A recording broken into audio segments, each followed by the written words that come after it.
The base of this light points will show you one monster on each of the field. You can then summon the monster from the play by this one. That's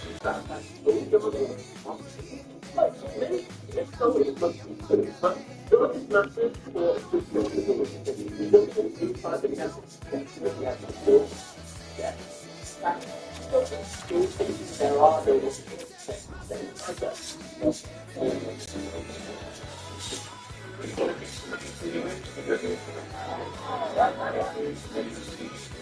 Odeon ends his turn by setting Jody's up Anubis and Hive of Future face down. Why did Odeon set all his trap card face down? Well, he's an experienced trap card deck user.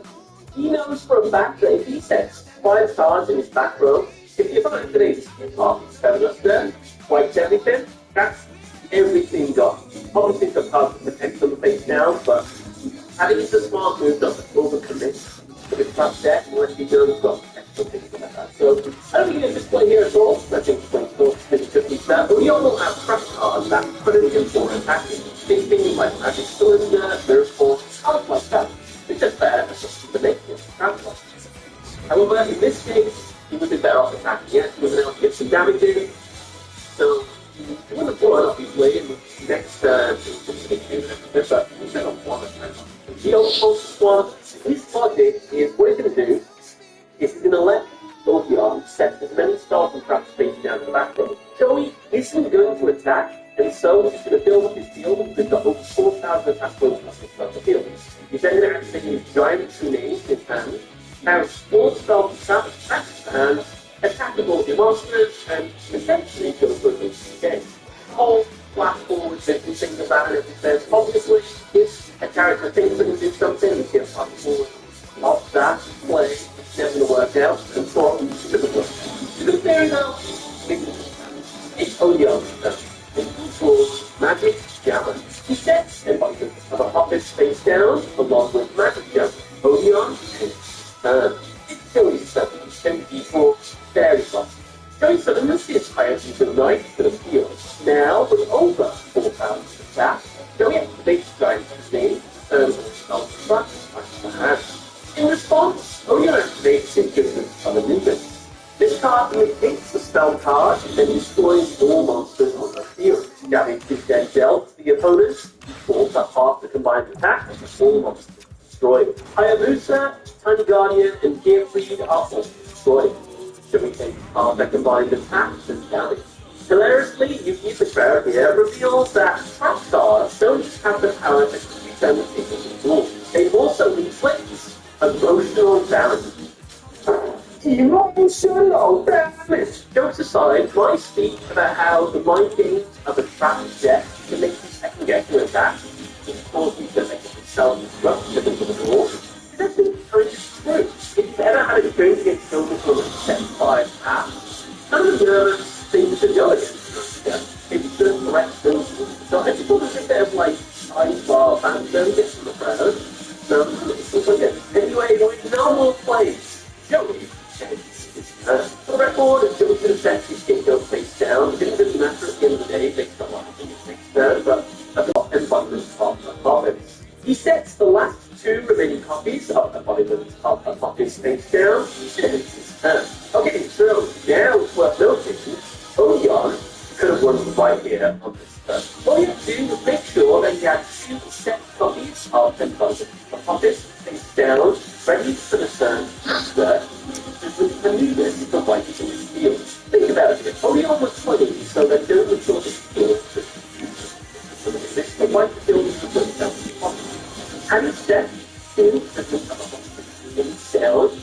With that in the field, this turn now, you activate both of them, attack, game. In the defense of Odeon, I think for that Joey might put more attack point monsters on the field, like higher attack. So maybe he thought one Apophis trap monster would have been enough to finish the last bit of Joey's life for the buck. So that's defended in that way, I guess. And of course, it's always the hypothetical of, yeah, Odeon could have won if he'd done this play, but also Joey could have kept himself alive, set speed, built a chance. Earlier. However, that's not true, because even if Joey sets his abilities down, Odeon had magic trains face down. The thing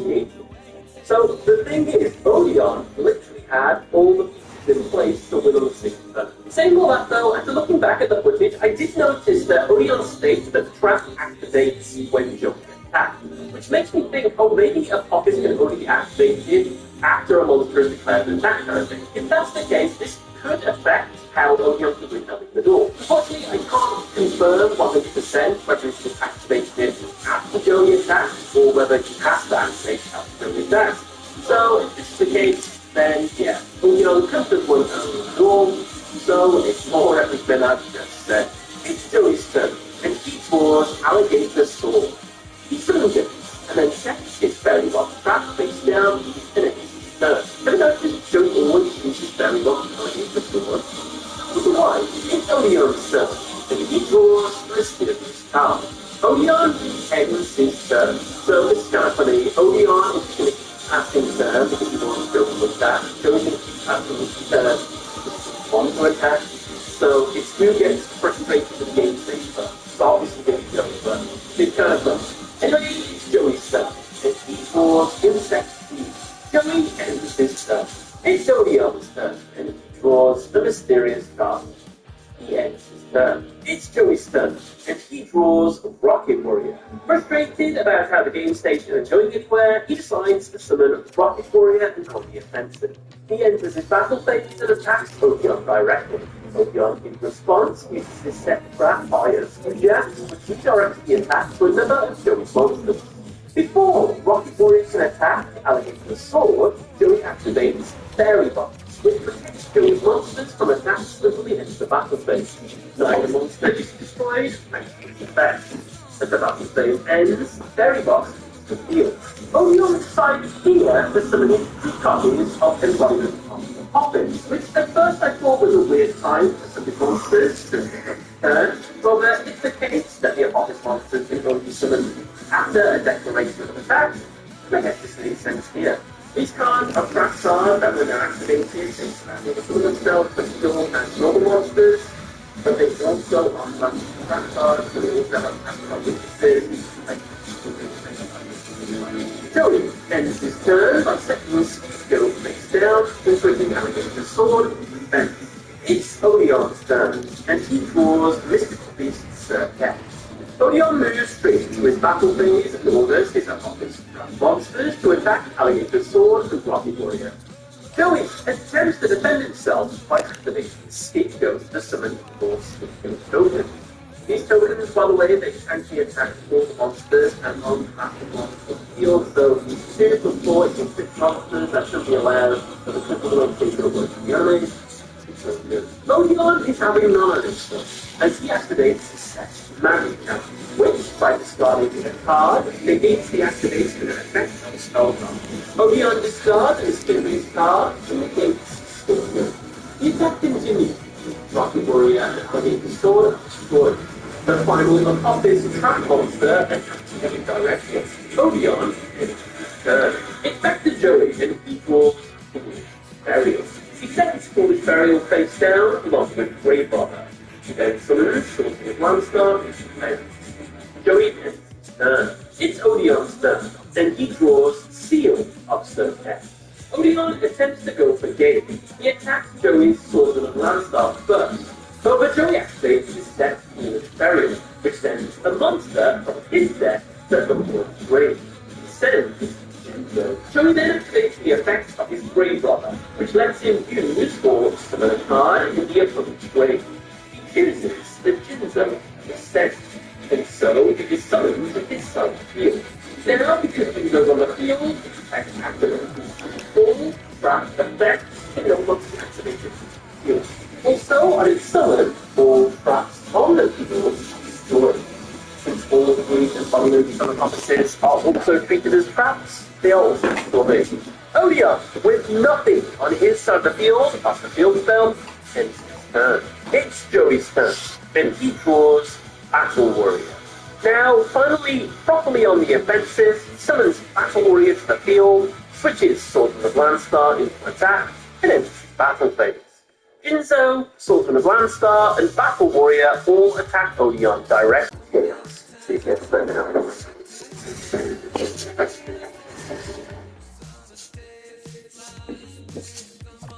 Why don't you just play some better masters? Why would you go into battle to cheat? Sultan of Landstar, I kind of get kind of big the cast Joey. They've got like great device with a few stuff.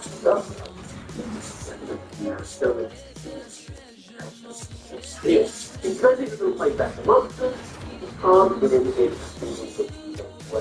Joey ends his turn. It's Odion's turn, and he draws towards a revealing light. He activates it to prevent Joey from attacking Sesami's turn. He does this, hoping to buy himself enough time to find out the user. Odion ends his turn. It's Joey's turn, and he draws the legendary Fisherman. He continues Battle Warrior to summon it into defense. Joey ends his turn by switching into the Landstar. Well, it's Odion's turn, and he draws the fake copy of the Winged Dragon of Ra. Odion sets his Seal of Serket face down. He then uses the effect of Temple of the Kings. He seals the Winged Dragon of Ra in his hand inside the temple. Now, whenever he wants during the main phase, he can pay half his life points, tribute one monster, and summon that monster to the field. All he needs now is to get a monster on the field. And I might as well reiterate, because it's revealed a little bit later, but it is revealed later by Odion, in his words, that by sealing a certain card in Temple of the Kings, Joey can't attack or use spell cards against Odion. Now, this is a wacky effect that isn't really, described very well, and it's unclear of exactly what he means by they can't use against it. It's just use spells. So, but I guess they can't affect Odion, and they can't affect his monsters, yes. Because Joey gets sorted up later. I'll talk about that when he comes to it, but I don't know, this is one of those tools that has really gone off the rails a little bit because cards aren't being properly described those effects. Anyway, just keep in mind the rest of the tool. Joey can't attack Odion, use spells on him or his monsters, and he can't set all the spells for practice at once. Joey has no spells. It's Joey's turn, and he draws Monster Storm. He activates it to bring back Alligator Storm. He then introduces Alligator Sword and Sword for the Landstar to summon Insectal Disinfect. Joey ends his turn. It's Odion's turn, and he draws Cup of Sealing Soul. With all the pieces in place, Odion activates his Cup of Sealing Soul from his hand, along with his Step Sealing Circuit from his field. Now, with these two cards activated, while Temple is also on the field, Odion can summon his Infinity Circuit from his hand.